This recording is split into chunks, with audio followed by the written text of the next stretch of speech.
My name is Kasha Mitchell with Arizona Home Consultants, and I am here today with my team, Kathy, Dalton, and Kashish. Say your last name for me. Athmanathan.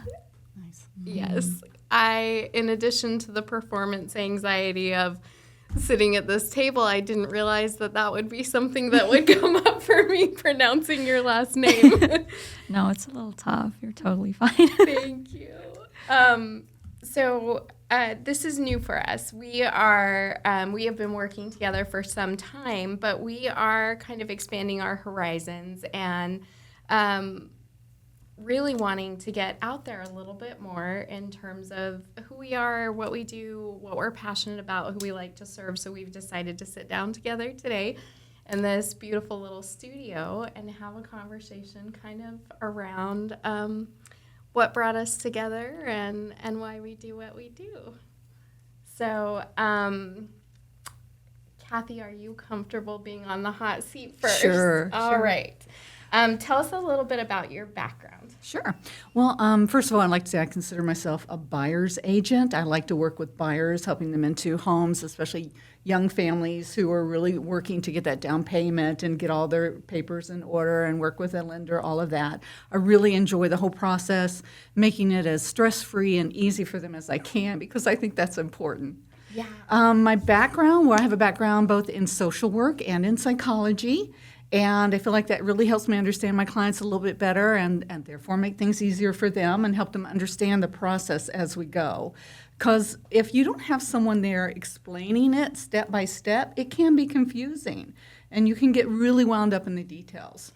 If I'm not mistaken, there was a real personal reason why you stepped into real estate that's right around that topic. Tell us a little bit more about that. Well, my husband and I have moved across the states several times, from the East Coast to the West Coast and back to the East Coast and back to the West Coast. And of course, during that time, we would buy and sell lots of houses while we were moving. And I found myself having very varied experiences with the realtors.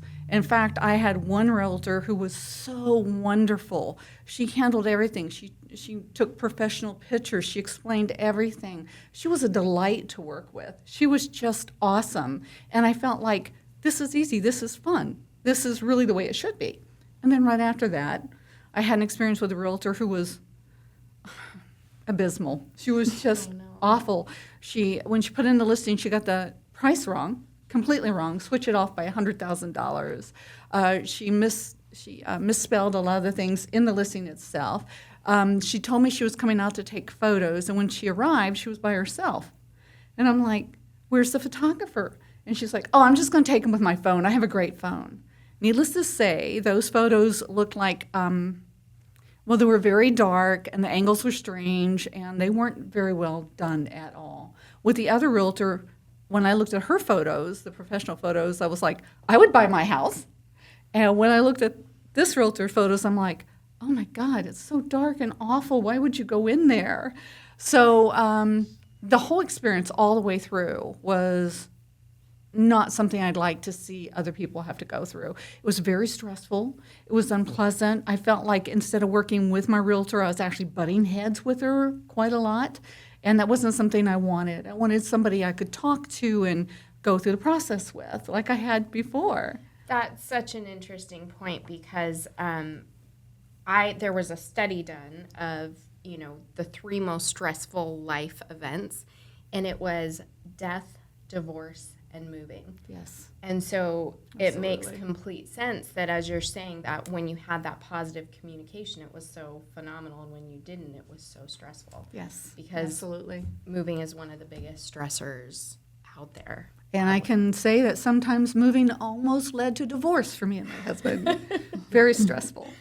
I giggle, but the truth is, like, I can't tell you how many times with the people that I'm working with, it starts out, and everybody's great and but as the stress comes of the transaction, like, you really do see those tests and those trials. And sometimes it's, it's not what you'd anticipate, it's simply packing boxes, scheduling movers, like it's tough. And I don't know about you, Kasha, but I've really found that if you explain the steps, and I actually have a diagram showing the steps that I show my clients, that if you explain the steps in detail, this is what's going to happen then, and then this, and then this, and then this, you will need to think about these things before we get to that process. So be prepared. That it makes it easier because they're not getting caught off guard or unawares of what's going to happen next. They're not stressing out about the next step because they know what it is. Exactly. And so forward pacing, right? When I Yes. learned the actual term forward pacing, I'm like, this is awesome. Like, how can I get people to do this for me in every part of my life? I struggle with change, and I like certainty. I like to know what's coming. Absolutely. And so it's beautiful that not only are you capable of guiding them through that, but you're actually guiding them through a graphic, giving them a visual. So for the individuals that take in information in a different way, that they're able to. Oh, I love that. Yay. I'm going to pivot to Kashish for just a minute. Absolutely. We'll bounce back and forth. What brought you into real estate, Kashish? Well, so I have a background in engineering. I'm currently a university student at ASU, and being an engineer, it has its analytical side, it's logical, it's reasonable, but there's a side of me that wanted to interact with people. I guess I kind of miss the human factor a little bit. And so I just looked at like careers that have a human factor to them, but I could start while being an engineering student, and I came across real estate. And so I just like looked into it a little, did the course, studied, and I ended up really liking it. And for me, my favorite part about it was actually like the analytics and looking at market reports. Like when people ask me, like, give me a market summary or like explain what's happening and what factors relate to these changes, I actually really like that. Like my favorite thing when working with clients is actually putting together like Excel spreadsheets for them. And I love that. I have to say that I benefit from your Excel spreadsheets. And so as you're saying, like, I'm passionate about this, I'm like, and you're excellent at it. I can't tell you how many times she has put something together and I've said, can you copy me on that email? I think and I might need to be copied too. Yeah. Kashish has had the unique experience of working with quite a few people who were coming from out of state. And so in addition to just the challenge of navigating the real estate transaction, now she's navigating the real estate transaction not having face-to-face experiences with individuals. And it has been absolutely a pleasure to watch how well you have adapted to that and how clearly you've communicated. There was an individual that you really had a hard time getting on the phone, so the majority of your communication was through emails, and I saw you, one, collect all the data, two, present it in a way that was so articulate and compelling. It was interesting in addition to being valuable. And then you went and you actually did professional videos of those homes. Do you remember that? I do, yeah. I actually love working with out-of-state clients because there's that factor to it that they're not familiar with Arizona as well. So it's not just acquainting them with the particular home, but the whole entire state. It's like a new set of laws. It's a new, often terrain that they're in. They're not used to the weather. They're not used to climate, topography, or anything. And so just working with an out-of-state client is kind of like you're more than just their realtor. You're kind of their guide to a new life, if that makes sense, because often they've never been in the state that they're moving to. Yeah. And so it's like a new experience on so many levels, like home buying, obviously, but so many other levels in terms of like social, economical, law, just everything. Your commitment to do that really shows. I love that you call. We all kind of stay in contact and support each other. I call both of you when I need things in addition to you calling me. But one of the things that is always just so endearing about you is like the things you will call about when people ask for real specific insight into the community. And we have to be careful when we're offering those insights. But the research Kashish will do to provide them with the resources so they really get a good sense is absolutely beautiful. So Thank you. yeah. Oh, that's so fun. So I guess it's my turn. I kind of fell into real estate. It wasn't an intentional decision, and it kind of came out of crisis, ironically enough. I had worked as a stager in Northern Virginia, and these two realtors would use a neighbor and I to stage their properties, and they said we were their lucky charm. You know, if we set up the property sold in 3 days to a week, versus if they didn't stage the property, you know, it could be 1 to 3 months. So I really enjoyed that. It felt very rewarding. And then I went into interior design, and I was working in a design center, and my stepfather needed a heart surgery. He went in for his heart surgery and came out, and everything was just fine. And then a week later, he passed away unexpectedly. He had a blood clot. And at the time, the company I worked for allowed me to have 4 days off a year.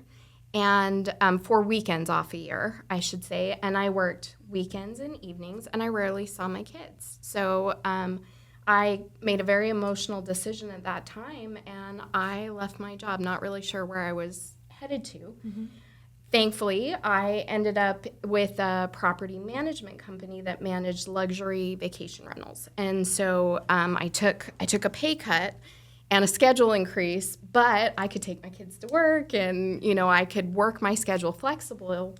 And I did a lot of organization for this company. So I organized garages, I redecorated homes, I helped get more professional photographs. And when the team would travel, I would be the person left in Arizona to take care of things. And so they told me, you need to get your real estate license. And so it was on the back burner. I'll do that one of these days. Well, my daughter broke her leg. And I was not able to work at the capacity I was because she was in a wheelchair and she couldn't go to aftercare at school. And I'm a single mom, and I've got one daughter in school in Mesa and one in Gilbert, and I work in Scottsdale. And the property management company let me go. And I was like, what do I do now? And so I proceeded with getting my real estate license. I got connected with Keller Williams. And I got connected with a coach, and I was about to kind of panic and pivot and go to a different brokerage, and he actually hired me to be his executive assistant. And that was really excellent for me because I like to do things right, and I overthink things, and so I got to shadow this individual who was established in his career and very confident, and help him build his team and recruit people, which I love people, so that part was excellent. But as I was doing this, I started to learn the ins and outs of the business, and business started coming my way. So it wasn't an intentional entrance into real estate. It was really an accident. So Sounds like a path to me. Absolutely. You haven't told us what brought you in yet. Tell me what brought you in. It was the experience with the two different realtors. I realized that I am a helper personality. I like to help people. And I realized that one of the things I wanted to do was to make this experience less stressful and easier and more understandable for people going through. And I also had a friend who was talking about going into real estate at the same time. So we actually started off together, studying together and taking the tests together and everything. So it was kind of a joint journey at that point. That's awesome. And I can completely see like that helper personality. You're a helper and you're an entertainer at the same time. One of the things that's so cool to me is how you incorporate your business with like the fun in the community and in events. And there are a couple of events that you do really amazingly personally, but then there are also events that you engage in. Will you tell us about some of those? Yeah, I am involved with the American Legion Post number 27, and I like to do a lot of outreach things with them, and I'm also involved with the writers, motorcycle riding, and we do a lot of events, like we have a spooktacular coming up. It's a whole ride and a whole raffle and a whole thing, but it's a lot of fun. We also do events where we host other facilities that come in on the weekends, mostly. I've done a couple of food drives for the people in my community to help out and also to bring more recognition to the need for that kind of thing in the community. have done at least one pet event in the community because I had a dog and I have several cats. So bringing awareness to the needs of our animals and how to keep them out of shelters and how to better care for them is something that's near and dear to my heart as well. Yeah. Oh, I love it. So you're connected with your local American Legion, and that is because you're a veteran, correct? Yes, I am a veteran. Yes, Yeah. I am prior military. I was Army, and I was stationed at the White House during the Ronald Reagan era. That's awesome. Yes, I did. I worked directly with him and Nancy and the senior staff. That is amazing. What an incredible experience. It was exciting. Yeah, Yeah. it was fun. I am also connected with an American Legion. Kathy and I kind of share that interest. My father was military. He served as a dentist in the Philippines during Vietnam. And I have uncles that both served in Vietnam. My brother's Navy. I've got a nephew that's Navy. And so I am a member of Post 58. I'm auxiliary because I'm not a veteran. But we share that interest and that commonality. We'd love to be a part of those communities and serve the veterans. So Absolutely. yeah, awesome. Kashish, what is your favorite area to serve or clientele to serve? I know you've mentioned that you enjoy the out-of-state buyers. Is that your favorite, or is there's another community that I kind of have a little bit of an arts community that I enjoy talking to and working with. So when I was growing up here, I started dancing Indian classical dance around 2011. And so I have been dancing since then. And so a lot of the members of my dance community are just people that I've grown up with. And so I love doing cultural events with them. I love doing dance like performances, workshops. And so I actually love my arts community here in the Valley. So yeah, that's definitely one of my favorites. And I've gotten to see a few of the videos of you dancing. I've not gotten to see you do it live, and you are so talented, and it's so beautiful. You speak another language that helps with service to different communities. Tell us a little bit about that. Yeah, so originally, I was born in India, and I came here when I was around 4. And I speak Tamil, which is a language spoken in South India. And so coming here, like we spoke it at home, and we didn't have a really large community of Tamil speakers here in the Valley when we first came here. But eventually, through dance and cultural events, I was able to connect with a lot of Tamil speakers in the Valley. And we have our own community now that we host events in. And it's really great because I do sometimes miss being in India. And so like connecting with people is like being back at home. And it's just really a wholesome experience overall. That's Sounds amazing. wonderful. Mm-hmm. There is a side, I don't know what to call it, a side interest that your family has that I know it doesn't relate to real estate, but it is a fun thing that like gives us a peek into you, and if you wouldn't mind sharing, it would be so fun. I would love to. So basically, us growing up, our family, like whenever it was mealtime, lunch, dinner, all of us would go to the kitchen and cook every meal together. That's just something that we've grown up doing, is like cooking together is one of our favorite things to do. And so growing up, we would just like innovate recipes and like not really think much of it. But around, I would say 2021, 2022, we started looking at YouTube and we're like, we love to cook, we love to share it, why not film it? And so we started a YouTube channel about a year ago where we make North Indian cuisine. And my dad is the main chef on that channel, although my mom cooks as well. And they make North Indian cuisine, and all the videos are in Hindi. And basically, we just call people over to try. We give them, introduce them to our culture. Kasha has actually tasted on our channel before. It was awesome. I'm like, how do I get this position just to be the taster? Yeah. And so we film, we put out videos 2 to 3 times a month, and it's just another community factor, family factor that I have that I absolutely love. We spend our weekends filming, and it's fun to just bring everyone together and work on a family endeavor. My favorite things are just whenever the 4 of us do things together. It's just the best experience. So yeah, I'm glad I could share that. Yeah, tell us the name of your family's channel. So the name of it is Urita Rasoya, which it literally translates into flying kitchen. And what that is it's because my dad, who's the main chef on the channel, he's also a pilot and a paramotor flyer. You knew that before. I do not. And so, like, sometimes he might post, like, a video of him flying, and it's a cooking channel, but it also has a little bit of, like, his life and our trips that we do. And we just thought it would be a fun name. So it's like UDTA space RASOIYA. That's how you spell it. But, yeah, we're on YouTube and basically all social medias. Love it. Yeah. So the reason that I had to point out that connection is because Kathy has some. So do you know what a paraflyer is? Oh, yes, paraglider. I didn't know what it is, but you've got a background. You enjoy being up in the sky as well. I like Tell to us a hang little glide. about it. Oh, wow. Yeah, my husband and I started several years ago. We each have our own kites, obviously. And I have tried paragliding, and that's fun too, but it doesn't go fast enough for me. So my hang glider goes really fast. We like to go up to Cloud Base and hang out. I'm sure your dad does too. So yeah. I'd love to talk with him further about that and see where his flying sites are. We go to Mingus Mountain a lot. So yeah, we have a good time. Yeah, I think he likes going to Corpus Christi a lot. Like, the winds there are really good. And so, like, he takes his kite, and my sister, like, just recently started getting involved. So she's learning the basics of kiting. Yeah.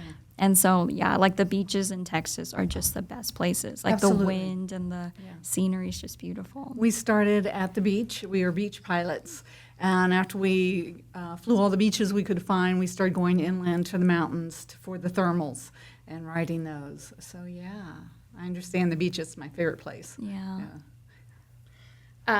It might seem a little bit strange. We're sitting here as a team, and yet we're learning new things about each other. And the truth is, because both of these beautiful ladies are so accomplished and integrated into their communities, we don't spend a whole lot of time together as a team. Our team's kind of uniquely set up to support as needed, but not.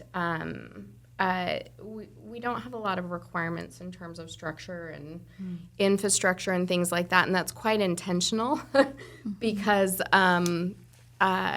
we all have really full lives that we enjoy engaging in, and we also live in different parts of the valley, which makes it interesting. So, tell me the area that you all live in, and then the area you like to serve in terms of your real estate business. Who wants to start? Okay, I'll start. I live in Gold Canyon, and I do like to serve Gold Canyon, Mesa, Gilbert, and Chandler. Okay. And I like to stay within those areas. Gold Canyon is basically a older community. We do a lot of retirements. We've got a lot of dark skies, quiet community, very laid back. Mesa's more up and coming and running, and it's a huge area. So, of course, I share that area with lots of other agents. But those are the kind of areas I like to stay in close to home. Yeah, that's awesome. Kashish, what about you? What areas do you like to work in? So I'm from Gilbert, but I love working in Gilbert, Chandler, and Tempe. I just love Tempe because it's a university student crowd, and so it's like people that I'm friends with, people that I know, and there's just a bunch of industries there that are like relocating, and the job flow there is just, it's really high right now. And so it's interesting because you get to interact with individuals from like all different career paths, and it's just like, I don't know what is it, a melting pot of like so many different things. And Tempe is just one of my favorite places to be in, just in general as well.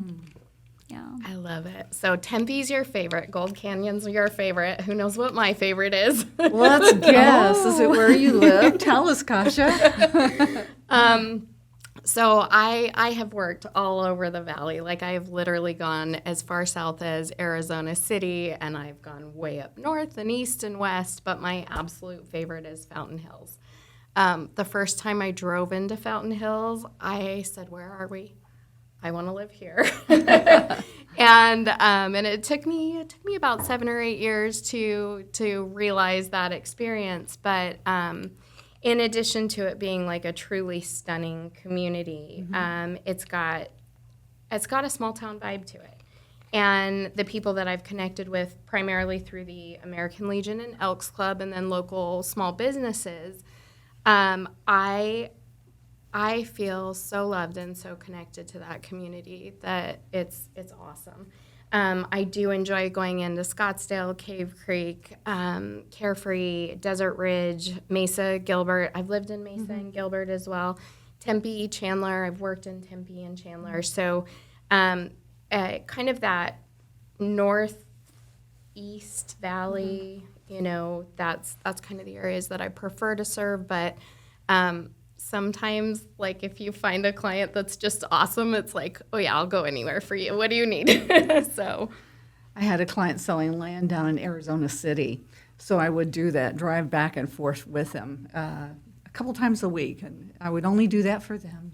exactly. But we're also down in Florence and Casa Grande, and as far up as past Fountain Hills and all that. We serve quite a wide area. Yeah. Really. I think we cover everything, basically. Yeah.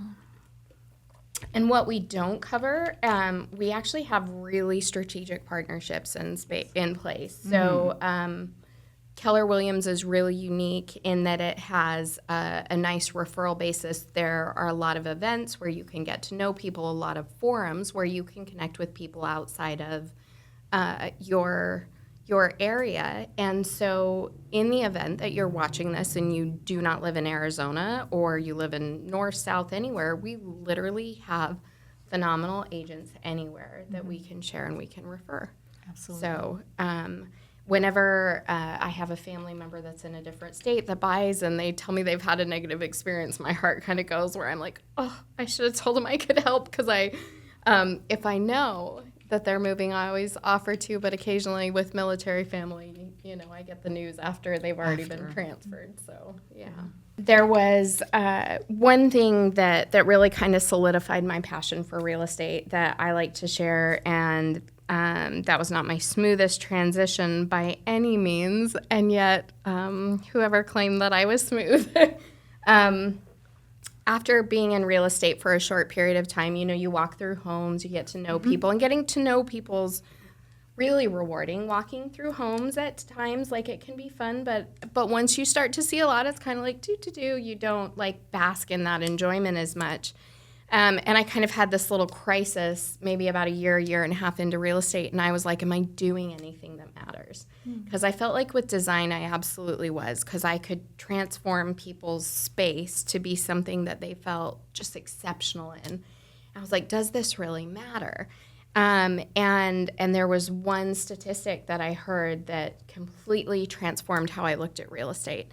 At the time, it was 2019, and the statistic was that the average net worth of a homeowner in our country was $350,000, and the average net worth of a renter in our country was $5,000. And that hit me like a ton of bricks. There are not a lot of people that are intentionally saving in our country. And as a result of that, for a lot of people, the only savings that they have is actually the equity in their home. I looked up that statistic this morning, and it was alarming. So I'm going to give you averages for 2024, but then I'm going to give you medians, because sometimes those are a little bit more helpful numbers. And I'm super curious if the original statistic I got was actually a median. It was written as an average, which is why I stated it as an average, but I can't imagine it transforming this much in the last 4 years, regardless of how much real estate has grown. So the average net worth of a homeowner in the U.S. right now is $1,530,900. And as Kathy pointed out earlier, that's probably taking into account California, New Jersey. And the average net worth of a renter is $154,900. The median, meaning 50% of the population is below, 50% of the population is above, is homeowner net worth $396,200. I got this. And the average median worth of a renter, $10,400. Yeah. So I have had varying experiences in my life where growing up we were in my dad was a doctor, and we were doing pretty good. And then my parents divorced. And as divorces do, they kind of financially upset families. And I had two very different experiences in my dad's house and in my mom's house, because my dad had that ability to earn, and my mom had to go back to school, and we were renting houses and we were moving. By the time I was 18 years old, I had lived in 21 homes. I had seen two very different aspects of life. And home became a very important and elusive thing for me. And so another aspect, in addition to, there's that financial stability that comes with having a secure place to live. And then there's also that emotional stability that comes from knowing that you have a place to go. And those are the two things that as I was considering pivoting, that really held me in real estate, is just like, not only can I make somebody happy in this moment by helping them accomplish the dream of home ownership, like I can create long-term stability and financial gain. Like a lot of my friends, and I'm sure within the American Legion, that community tends to be a little bit of an older community. Yes. But it's been really fascinating to see the difference of trajectories of people's lives who own a home versus people who are renting, especially over the last few years as rents have gone up. Have you noticed that? I have noticed that, yes. What have you seen? Well, as you pointed out, it's that lack of stability. As rents go up, it's harder for them to make ends meet, to actually meet their rent and to be able to afford food and all of that. So the stability is obviously lacking, yes. Yeah. It's been so interesting to see, even as when people get into challenging situations and they are homeowners, they have options. They can downsize. They can pull equity from their home to support their living expenses. They can utilize things like a reverse mortgage if they want to stay within the place that they're in. When you're a renter, No options. it's out of your control. Yeah. And I'll chat with people, I'll share kind of this passion, and they'll be like, oh, no, I've got the best landlord ever. She hasn't raised the rent in this long. And in the last 2 years, 3 of those friends of mine have been asked to pay significantly more in rent, or the leases have been terminated altogether. They haven't had that option. So, so that passion is kind of an underlying thing for me. And one of the barriers that I see actually comes with your community, with your generation to home ownership. So when I was 18 years old, my husband and I bought our first home. I guess he was my fiance at the time. And we started in this crummy little apartment, 2-bedroom apartment. The carpet was gross. There were cockroaches. I had never lived in a place in my life that had cockroaches. I was told in Northern Virginia that if you had communal living, if you were in a condominium, that was just normal, and that's the only way I felt okay about it. I was like, okay, it's not me. But we stayed in that home for 2 years, and the market increased, and then we bought this tiny little starter home, this Cape Cod. And I don't know if you're seeing this, but the thing that I'm noticing is with the younger generation and Instagram and all of that there are so many people that are wanting to skip that starter step and step into kind of the lifestyle home, the home that's a little bit, it presents a little bit better, it photographs a little bit better. Do you experience that among your peers? Yeah, I feel like in general, like I feel like most of the people in my generation, at least like people that are not into like influencing or media track, but just like students, like fast food workers, just people of my age. It's just like the whole idea of something being permanent is not really there anymore. Like the idea that this is stable, this is going to last. I feel that we just view everything as temporary and changing fast. So a lot of people that I've talked to have never actually even considered buying a home, because they assume that they will move for like a job.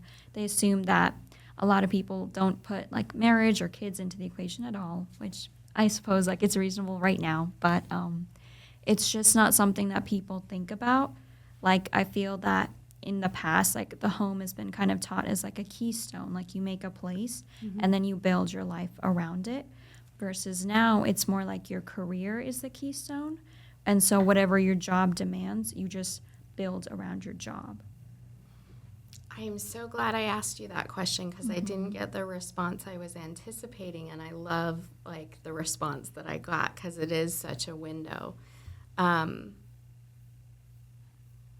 I know that you have a lot of people that want to explore those ideas of home ownership with you that really are, you know, they're in their masters or they're just about to graduate and they start looking at it. And what are the questions that you're commonly being asked in those instances? Often it's just because I know a lot of international students. Most of the questions I get in that area is like, can we get a loan with our kind of visa? Can we do something with like a visa that's not long term? It's just education, or it's just for this particular internship or job. And I've talked to lenders about that, but as of what I've heard, there aren't too many loan programs for education visas, and so that is mostly like the main question that I get. I've gotten a couple of people that are interested in like becoming real estate agents, but again, I don't know how background checks and clearance works with a visa versus like without a driver's license or without a SSN or something of that kind. And so those are most of the things I've gotten. A lot of people seem to be just waiting on their job. Like I said, like the idea of like location has changed so much in my generation. I feel that before, people often like thought of their dream home and then they would get a job around it. Like I want to live here and I would do anything that's available around here. Versus now it's a lot of I'm going to submit my resume to at least 20 companies, whoever calls me wherever. I'm going to go and then I'll just buy whatever to make ends meet as long as I get the job. And so the idea of home has just changed a lot. But because it's changed, I feel like there's not as much education about the financial stability that a home gives, just because it's not as commonly considered anymore. And so I feel like definitely educating people on the financial stability, because with a career is important, but like the financial stability that a home gives is different from a career. And I just feel that education is like more important there than anything. Interesting. I love that insight.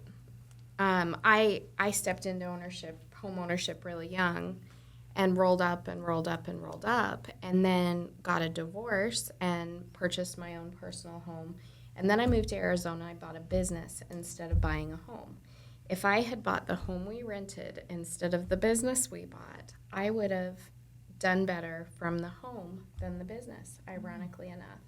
And one of the interesting things that I have found is a lot of people go, okay, I'm gonna start a business, I'm gonna do something like that, and they go from an income that is a W-2 income to a business owner, and it's really challenging to buy a home when you do not have that W-2 income. I've worked with a few clients recently who have been doing it, and they are exhausted in the process. They're like, why does the lender need this? So one of the things that I always recommend, especially if people are stepping into business ventures, is to stabilize their home, and the moment you stabilize your fixed housing costs, like it gives you a tremendous amount of ability to plan for the future.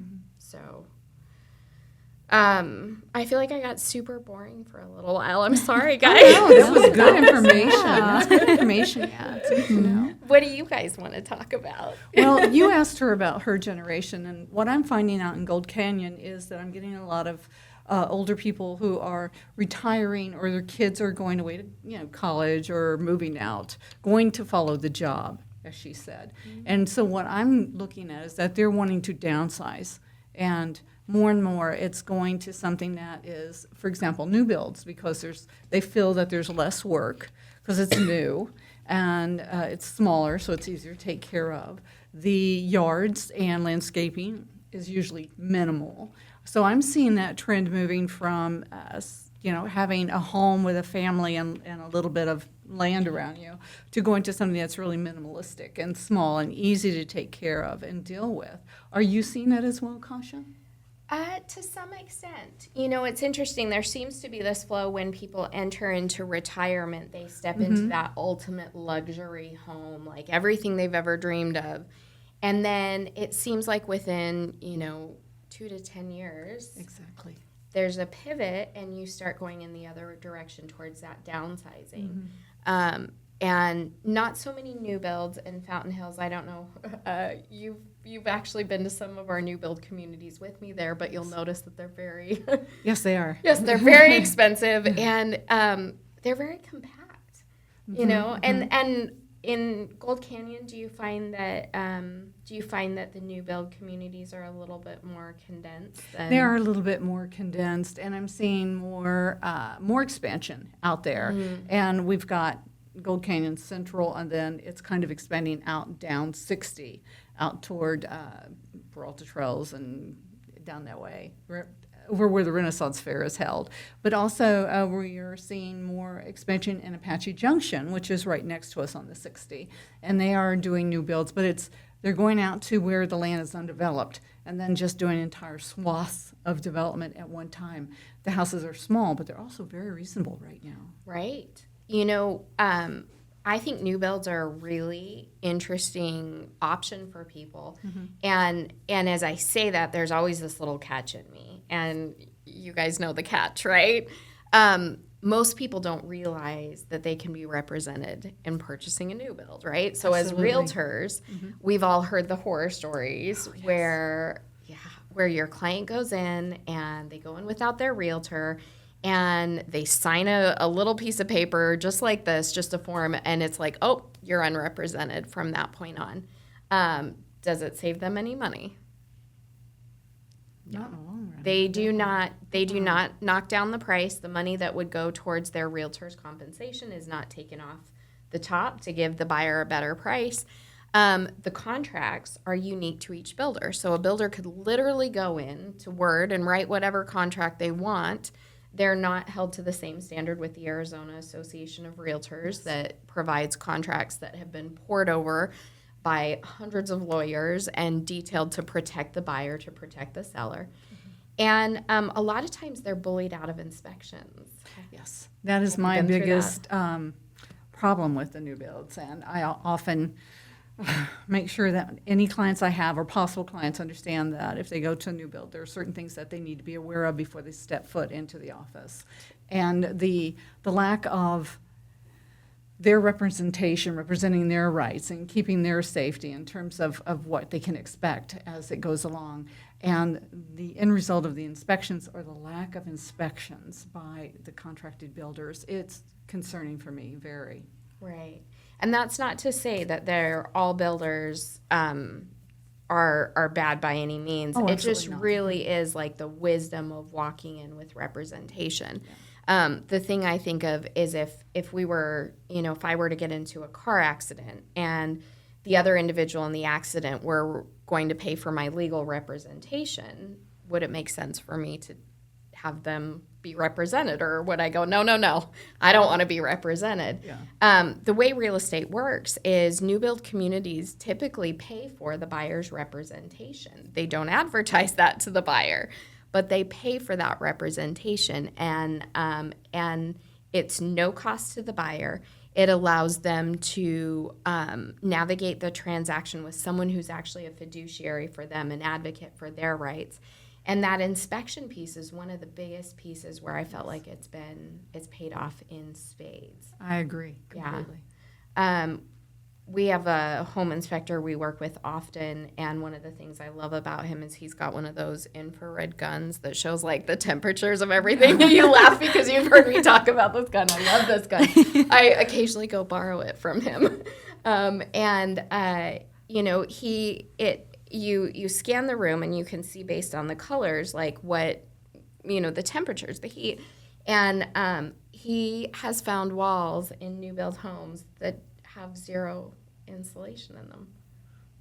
And it's just mind-boggling. So I highly recommend incorporating a realtor in, but I think I got a little sidetracked. There's always my brain that's going, how do I help someone navigate this really well? Yes. But that new build option is really a good option for people who are downsizing. I agree. And my inspector does a 3-step inspection. So we go in before the drywall's up. So he can make sure that all the pipes are run correctly, all of the fire precautions are in place, all the drywall is straight, and all the electrical is in correctly. He checks everything from the roof down to, the foundation. So that's before the drywall ever goes up. And then we tag those items and ask the builder to go ahead and take care of those. And then he comes back with us for the final walkthrough. And again, he has his list, so he'll check to make sure that they have remedied those issues. And he'll also see if there's anything else outstanding that needs to be done. And then as a final precaution, right before that 1-year warranty is up, say at month 11, he will go back in and check those major systems to make sure everything's working, that everything looks kosher. If he's had any concerns about any systems or pipes or electrical, anything, he absolutely double checks those particularly to make sure that that's all, copacetic. And then he gives his report to the buyer, and they proceed on to the builder about what still needs to be fixed or not. I find that when builders get those reports from an inspector, there's a lot less pushback. Has that been yes. your experience? Absolutely. They're very respectful about honoring that and moving forward with those issues. Yeah. But if you're not represented by an agent, you don't have that option. You simply get to take and put up with whatever is there because you don't know until you move in. Exactly. I did a final walkthrough with a client, and we taped everything. Yes. And then we came back to check that things had been done, and they hadn't been repaired, so I started retaping. And the superintendent of the project came in, and he was like, "What are you doing? You already had your blue tape walkthrough." And I said, "Well, if you'd fix the things, I wouldn't have to tape them again." And he actually got really frustrated with me. He had been really disrespectful to my clients prior to me arriving. And then my home inspector was there. And he told me later, he said, I had to step out of the room because I was so angry with the way that man was talking to you, but you were holding your own. So I stepped into the room next door. So if you needed me, I'd be right there. But he's like, I just couldn't listen to him. And it was a fascinating thing. And the thing was, it was December 27th. We were scheduled to close at the beginning of January. They said we could close early, and we were like, sure, we'd be happy to close early. Builder's bonus at the end of the year based on how many homes they have completed. And I happened to know this, and I told him, I said, look, I know you want to get your bonus, and I want you to get that bonus. And the way that's going to happen is you're going to repair these things as we agreed on. Because he tried to tell me, oh, we'll come back in 30 days and all of that. And I said, no, this is your timeline, not our timeline. Yes. And it was kind of an extreme experience. I've only had one of those. The next inspection, when my clients walked in, they said, wow, this is what we were expecting last time. Everything was perfect. Everything was taken care of. I was ready to go back into battle again. Thankfully, didn't have to. The gentleman did get his bonus. They did close prior to the end of the year. My Happy clients endings. got the house in the condition that they expected, and those repairs were made. But I earned my money on that one. Yeah. So. Into battle, but there was a happy ending. Yes, yeah. You were going to say something.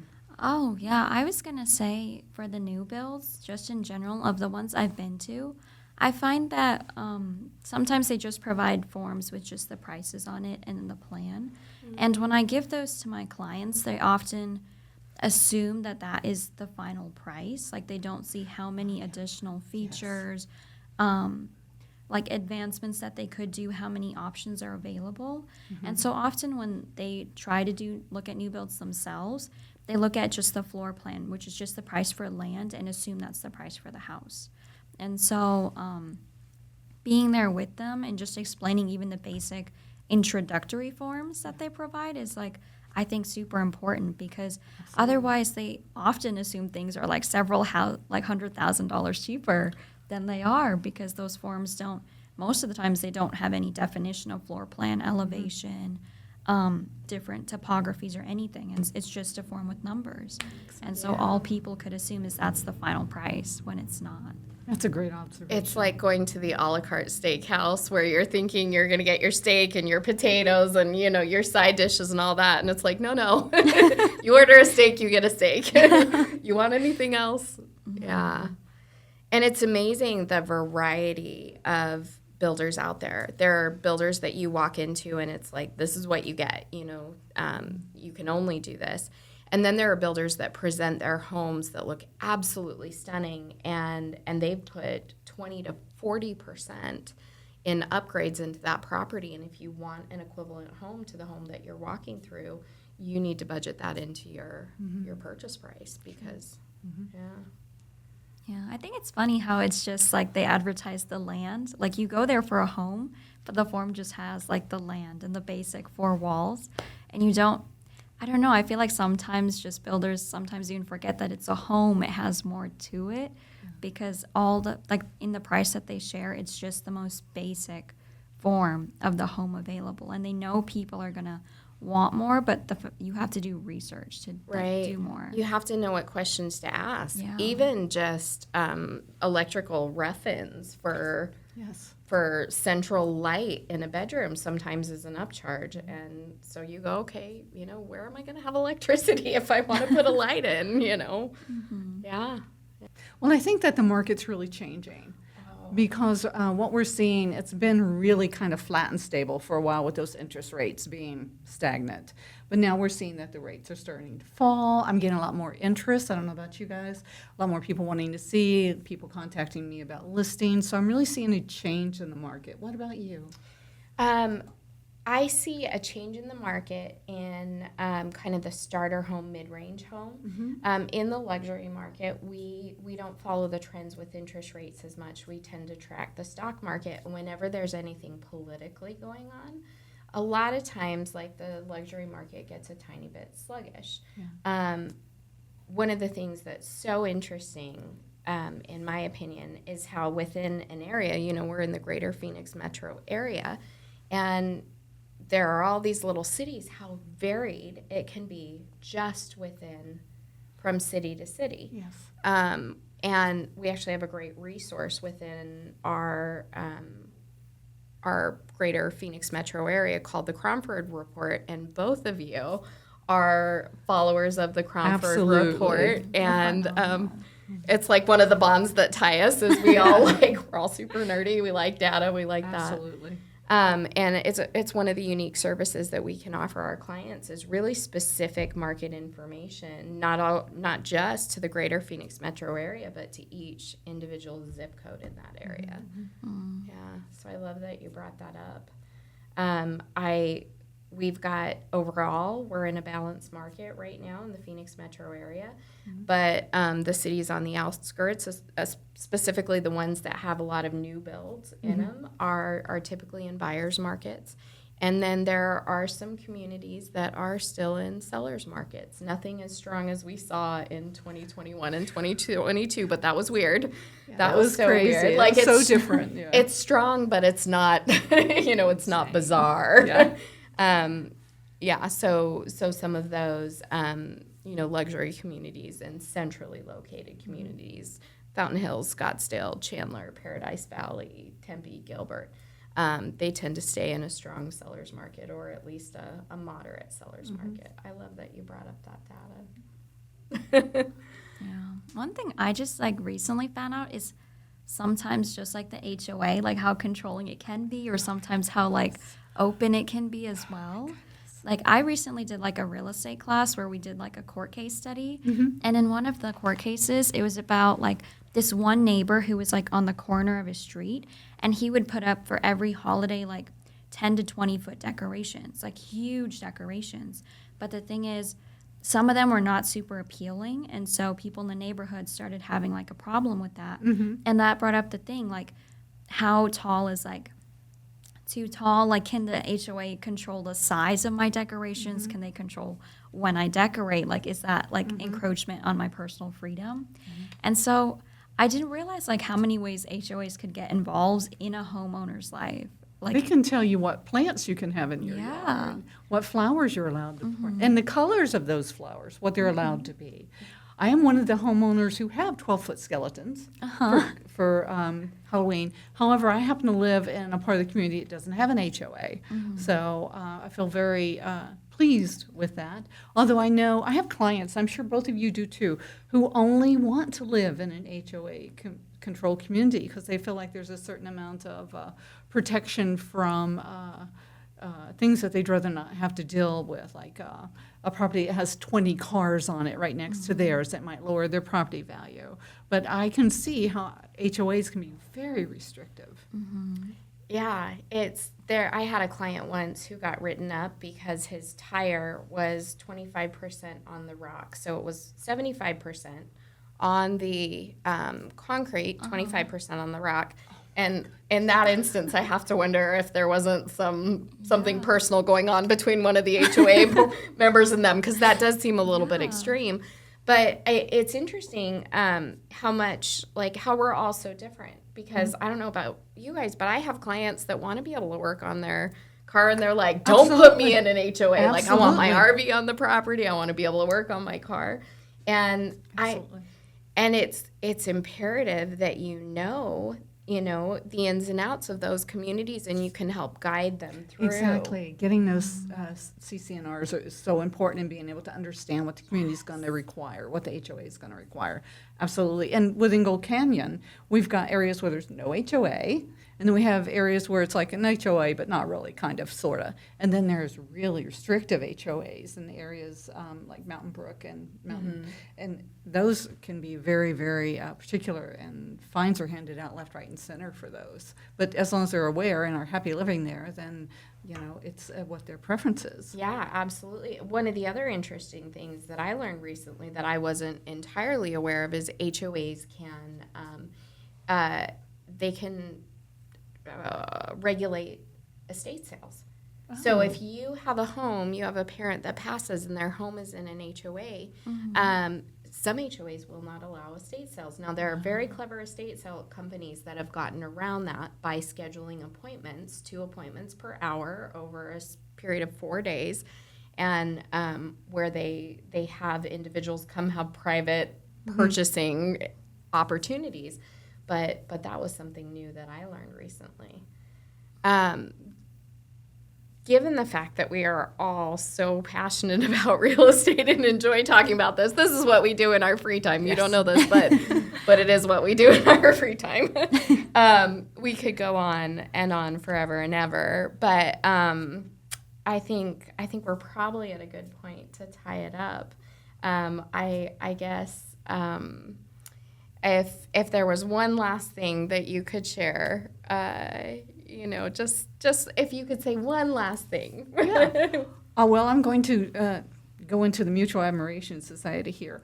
I love having you as the team lead for our team. You are so knowledgeable. You are so straightforward and so sensible, and you just always are there for us. You always have the answer. You know where to go look and find the answer for us. I'll go look if I don't know, and I don't always When have I it. call you and say, Kasha, I just encountered a situation I've never seen before, and I don't know what to do. Can you tell me what my next step is? You go and find out if you don't know, but usually you know right away. So for me, it's been an adventure and an honor to be on your team, and I love working with you. Thank you. And I was going to get through this without crying. It's your turn. No, I was going to say, Kasha was actually the first person that I met at KW when I joined. August 19th, 2022 was when I joined. And I remember signing the forms with Janine, and I go in, and she's like, hi, welcome to the Ignite coaching. Here's a packet. Let's get you started. And she was like, what's your name? I was like, Kashish. And she was like, I'm Kasha. It's like we have the same name. And it's just, like, I have loved working with you ever since. Like, it has been so much fun, and I've learned so much. Yeah. Thank you. So the silly part is that, like, I worked on a team and I loved it. And the team kind of went their own way, and I was like, darn it. And then I stepped into a partnership with Colin, who passed in January. And he was always like, we should have a team. We should have a team. And I'm like, no, I don't want a team. But Kathy and I had worked together previously, and she came and she said, "Oh, I wish we could work together again." And I was like, "Well, you are one of the few people that I would really want to work with." I told her, if you ever have a team, I want to be on it, because she's great to work with. Yeah. And then, Kashish, like, Colin used to bug me all the time. You should be like, "You should ask Kashish to be on our team. You should ask Kashish to be on our team." I'm like, "I don't want a team." But if I was going to have a team, that's who I'd want on it. And part of how I am blessed in this is that, in a tremendous loss, I am surrounded by two people who are not only brilliant, dedicated realtors, but who are just beautiful people and beautiful friends. Now you're going to make us all cry. You're welcome. I didn't want to do this alone anyways.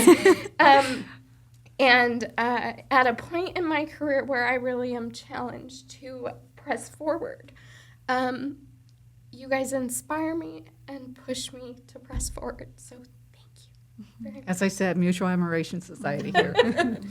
Thank you. And thank you for sitting down with me today. I know this is a little new for us, but It's different, but it was fun. It was so fun. Yeah, It was very fun. natural. As soon as the screen went off, I was like, Yeah, it's okay. exactly. Thank goodness the screen went off. Well, thank you for being here. I appreciate Our it. pleasure.